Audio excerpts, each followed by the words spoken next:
Eu sou Vânia Santos, para quem ainda não me conhece. É necessário analisar a qualidade fiscal do meu fornecedor? Posso ser prejudicado de alguma forma? Eu posso ser fiscalizado e multado por causa do meu fornecedor? Essa daí é boa para os compradores, né? Essa é bem Né? interessante. Essa é uma pergunta bem interessante. Vamos lá.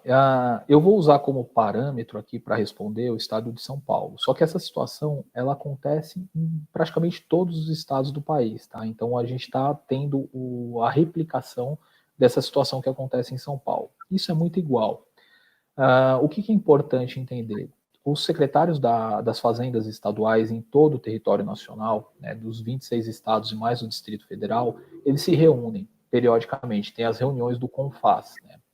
E dentro dessas reuniões do CONFAS, por exemplo, o secretário da Fazenda de São Paulo troca ideias, informações com o secretário da Fazenda de Minas, enfim, eles trocam figurinhas. A gente tem no estado de São Paulo desde setembro de 2019, né?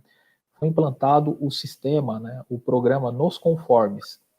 Esse programa ele é um sistema de classificação dos contribuintes do ICMS, feito pela Secretaria da Fazenda Estadual.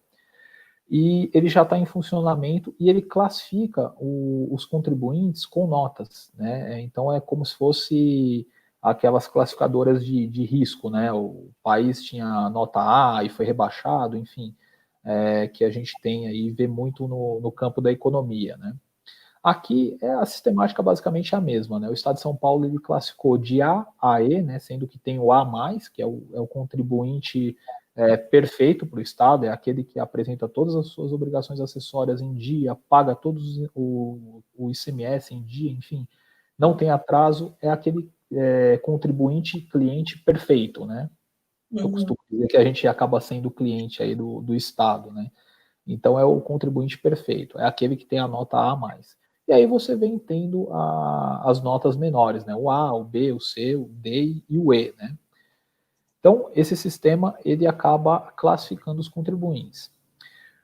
Qual que é a finalidade do sistema, né? A gente pode perguntar, poxa, mas é só para classificar, é só para prejudicar a empresa? Não, né? Não é só para o lado ruim, né? A ideia, né, do legislador aqui, quando criou a lei, é incentivar a autorregularização, né, uma redução de custos para o contribuinte, melhorar a comunicação contribuinte-fazenda, simplificar a legislação tributária e se aperfeiçoar continuamente. Né? Então, é como se fosse um canal que o contribuinte teria com o fisco, né, com a fazenda estadual. Hoje, se a gente parar para pensar, essa relação ela tem se estreitado. Se, por exemplo, eu sou uma empresa contribuinte de ICMS no estado de São Paulo, se eu atrasar o meu ICMS, em coisa de 5 dias, eu estou recebendo uma ligação da Fazenda, um tom muito amigável, de verdade mesmo, eles ligam num tom muito educado e amigável, procurando entender por que você não pagou aquele ICMS. E aí você vai apresentar qualquer justificativa, esqueci, ou não tinha dinheiro no caixa, enfim, qualquer justificativa. E ele vai te perguntar se você tem uma previsão para pagar e se você quer parcelar, enfim, se eles podem te ajudar de alguma forma. E também uma coisa que a gente tem reparado é que o Estado ele não tem promovido autuações, né, simplesmente autuado. Ele tem buscado fazer o contato com o contribuinte, a gente tem verificado isso, e dado a oportunidade do contribuinte arrumar eventualmente um problema. Notifica, fala, olha, encontrei esse problema e, enfim, tem prazo para arrumar, né, dá a chance do contribuinte arrumar antes de ser multado aí. Então, tem esse lado bom. O fisco paulista está mais humano aqui e a gente tem um contato um pouquinho melhor, né? Só que, qual que é o grande problema que a gente acaba tendo aqui, né?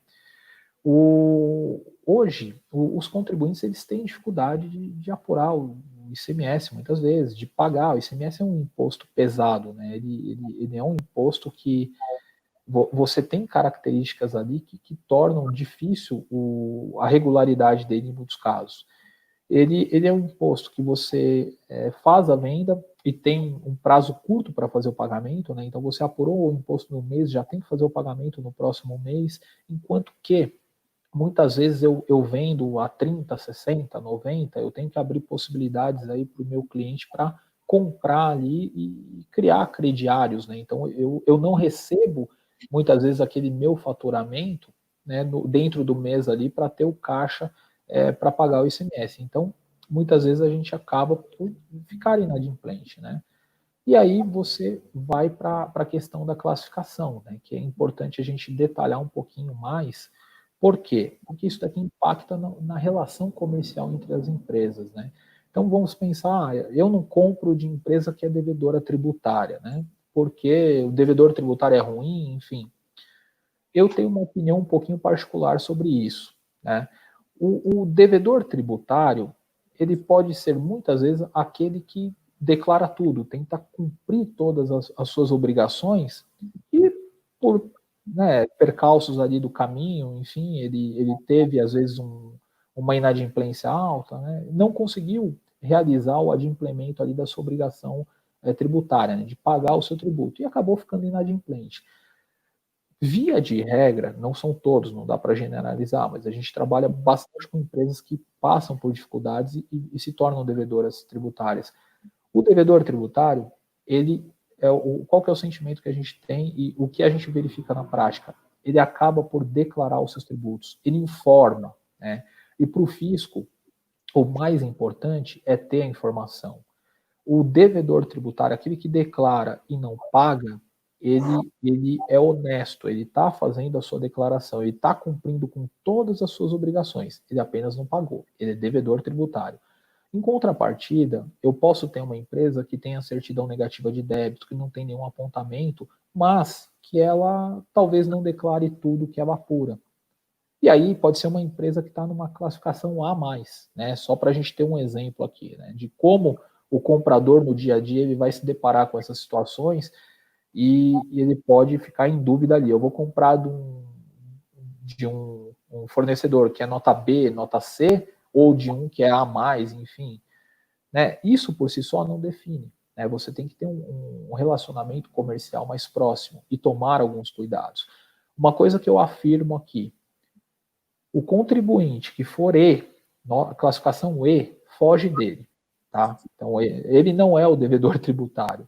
Ele é aquele que tem problema cadastral no estabelecimento, não declarou, sabe? Ele tem problemas mais sérios do que simplesmente uma inadimplência tributária. Então, dica número 1. Você foge do classificação geral E. Eduardo, como eu vou saber disso? Né?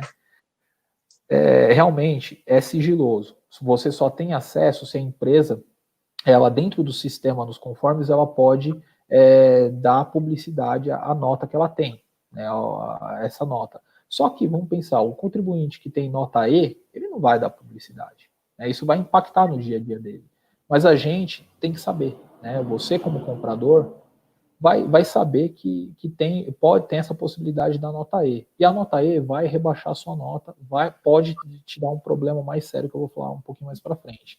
Então, qual que é a dica aqui? Pede para ele. Pede. Olha, a gente está mantendo relação comercial aqui, eu pretendo comprar da sua empresa, é uma política da empresa saber qual que é a nota do sistema nos conformes. Qual que é a sua nota? Como que você está classificado? E aí ele vai te passar, ou não, aí fica a teu critério comprar ou não dele. Mas ele vai te passar. Se for nota E, corre, não aceita. De D para cima, o D, ele é aquele inadimplente tributário, tá? É o contribuinte que tem dívida tributária e está acumulando dívida tributária. Ah, Eduardo, também não compro do D? Não. O que acontece com o D? O D é o que declara e simplesmente não está pagando. É ruim para ele? Mas não significa que ele vai te dar um problema. Tá? Porque, como eu disse, ser devedor tributário não tem crime nisso. Né? O STF quer criminalizar o ICMS, mas enfim, não é o caso agora, e se criminalizar o problema é dele que está devendo e não o seu. Então, o máximo que vai acontecer aqui é você poder ter um rebaixamento da sua nota. Se você é A mais e negociou com o D, a sua nota pode ser rebaixada, tem alguns critérios do Estado para fazer isso, mas você também pode se defender, você pode contestar a sua nota. Então, dentro do sistema, se porventura o Estado te classificou como C e você entende que é A, pode fazer um peticionamento eletrônico dentro do sistema e justificar por que você não é C e é A. E aí o Estado ele vai reclassificar se ele tiver o mesmo entendimento ou não, né? Então, qual que é a lição aqui? O E é péssimo, corre dele, de D para cima, aí você analisa algumas variáveis, lembrando que se eu tenho uma nota mais alta do que quem está negociando comigo, eu posso ter um impacto na minha nota, mas isso ainda não está a pleno vapor aí, o Estado ele tem que notificar, enfim, informar, mas de D para cima eu não me preocuparia muito em ter problema com essas empresas. Obrigado, Vânia. Muito obrigada e até a próxima, então. Tchau, tchau.